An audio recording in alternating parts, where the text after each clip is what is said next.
right, y'all, we back with part 2.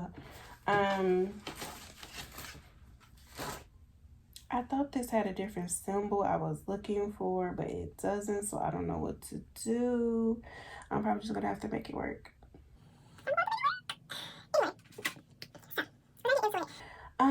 Why you may not be getting sales, okay? And I mainly referencing this around your website. I'm not talking about social media, so I'm not here to tell you how to make reels and do content and stuff like that. That's a whole social media thing. If you want tips and tricks for that, I can make a separate video for that. But this is strictly focused on websites, because this, I feel like, is overlooked a lot. Everybody can give you tips on social media, how to make reels, how to make content, good lighting, and viral sounds, and all of that stuff is important. But your website needs to be just as good. So you're getting a lot of visitors, not a lot of checkouts, a bunch of abandoned carts. What's the issue? What's the problem? Y'all don't want to buy? Because I know you got it. Spend your money with me, okay? We're not going to pressure the customers like that, but I'm just saying. Let's get into some of the reasons your website may not be converting. This is a thing I think a lot of people don't consider, but this is a constant back and forth. Expensive shipping. Now, we're not going to get into the details of what's considered expensive, but expensive shipping. Here are a few things. Me personally, I use calculated shipping on everything. I just don't have time, whatever. If you can afford it, you afford it. You can't. I run free shipping from time to time, but overall I use calculated. I don't do flat rate. I don't do any of that, because my personal thing is shipping changes all of the time. So if I wanted to have a $5 flat rate shipping, USPS, for instance, I think UPS and USPS announced, I want to say in December, that their prices were going up. So just say I got a little sidetracked. I completely forgot that shipping was going up by 3%. I didn't make that accommodation. So I still have $5 shipping. Well, now I need $7 shipping. So I kind of get stuck with footing the extra cost for the shipping. So try to make sure your shipping is reasonable and that it makes sense. So obviously, if you're shipping, like I said, lip gloss, why do you have $10 flat rate shipping? What? It don't cost $10 to ship a lip gloss. And obviously, if you're shipping larger items, which would be things that would be kind of like ground or freight, so like really heavy items. For instance, if I was shipping my computer, or if I was shipping my office chair, people will probably expect free shipping because it's a large item. And to be honest, most large items, if you look around the websites, they ship free. It's very rare that I see like heavy items ship with a shipping charge. It's usually kind of factored in. So just consider things like that. Obviously, you don't want to have, like I said, $20 shipping for one lip gloss or something crazy. So, and if you have flat rate shipping, make sure that it makes sense and it's not like gonna turn your customers off, because it's like, what? I'm not paying no $10 shipping for, stickers, or, maybe you sell straws or something. People are not gonna pay $15 for shipping. So just make sure it makes sense, because that could be why people are abandoning carts. The next thing is limited shipping zones, and this kind of gets into international versus United States, or things like that. I'm not saying you have to ship worldwide, but what I am saying, that could be why you don't see as many sales, because you probably have international customers that you could be getting, but some business owners are like, I guess, kind of like turned off by international shipping. It gets messy, sometimes it's complicated and things like that. So I definitely get it. There's no pressure to ship international, but you could definitely be missing out on a lot of customers who are international. So definitely probably getting more sales. But the other thing is too, that you don't have a checkout design for them. So maybe there's, countries missing or different parts of the checkout that doesn't allow them to check out. So the US versus international thing can definitely get a little weird. It's not hard, but I get for people who choose not to. But just saying, so you should definitely maybe consider opening your doors up to Canada and other international parts of the world to get more sales. Another thing I see with my self-visiting websites all the time is not enough checkout options. I've even went to a website and it was basically like PayPal only. What? No. So this could definitely be a big hindrance when you're going on websites to shop and they only have one checkout method. There are so many checkout methods in 2023. You should not just be having one way to check out. If you do, that's part of the problem. I guarantee it. People are not sitting around trying to make, what if they don't have a PayPal account? You only take PayPal, they don't have a PayPal account. So you just missed that sale. Because ain't nobody finna go make one to just check out this one time on your website. Not happening. So I definitely always suggest having multiple methods of checkout. You should have, accept debit cards, credit cards. You should be able to accept PayPal. I think there's a way for you to check out with Amazon. There's even integrations with like Cash App and PayPal on some platforms.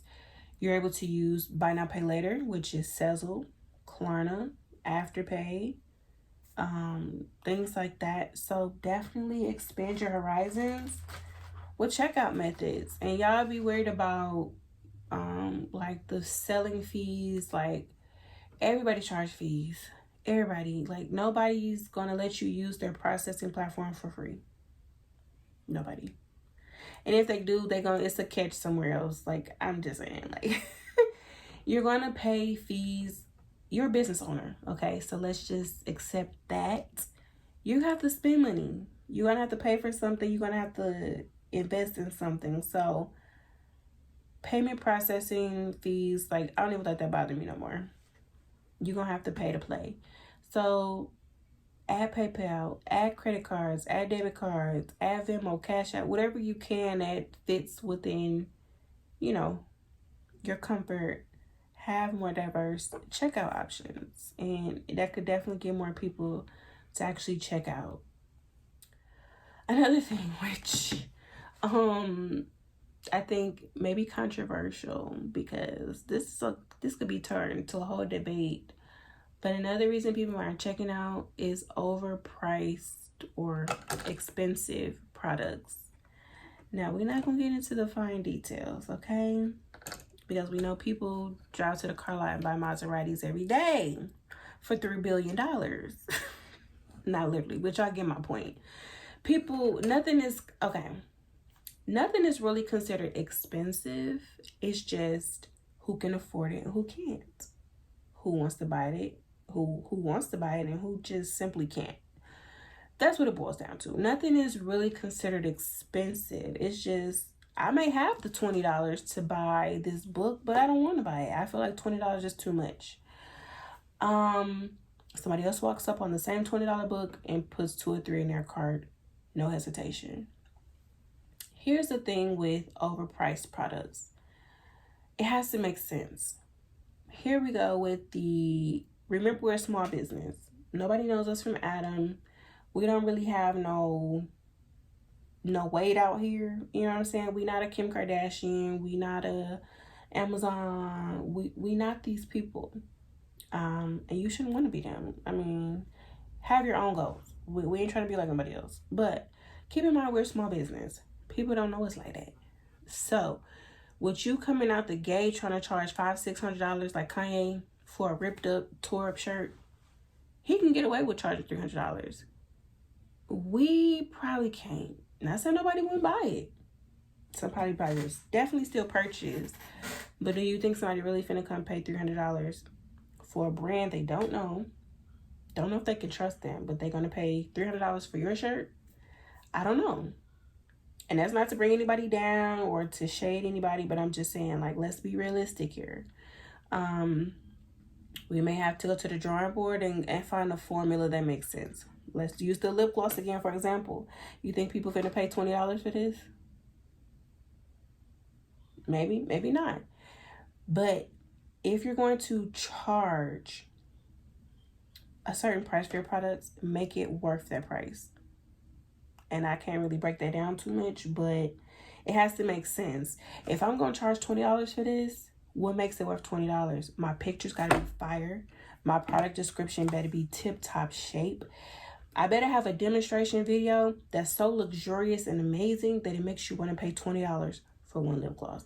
If you're going to have your stuff overpriced or marked up to a ridiculous amount, it better make sense, because that could be why people are not checking out. Because the people like, I can go to the Dollar Tree, I can go to the hair store and get me a $1 lip gloss. Why should I pay $15 for your lip gloss? And I have seen it, which is why I'm saying it. I have seen some of my sisters, and I say sisters, when I say sisters or brothers, I'm just referring to people of color.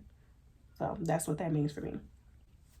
But I have seen some of my sisters list a lip gloss for, like, on Etsy and stuff, like, because I just want to support small businesses, and I'd be like, $18 for a lip gloss? Huh? Somebody may buy it, but not me. I don't feel like a lip gloss is worth $18 or $25 or whatever you charging. Same thing with, I don't know, something else cheap and flimsy. Let's just use these glasses. You think somebody finna pay $75 for these? There's no designer name on them. They just plain clear glasses. But I want to charge $75 for these. You better have that website. The website gonna have to make up for it. I'm just saying, those product pictures, that product description, the website has to sell it for people to even want to even consider paying what you're asking.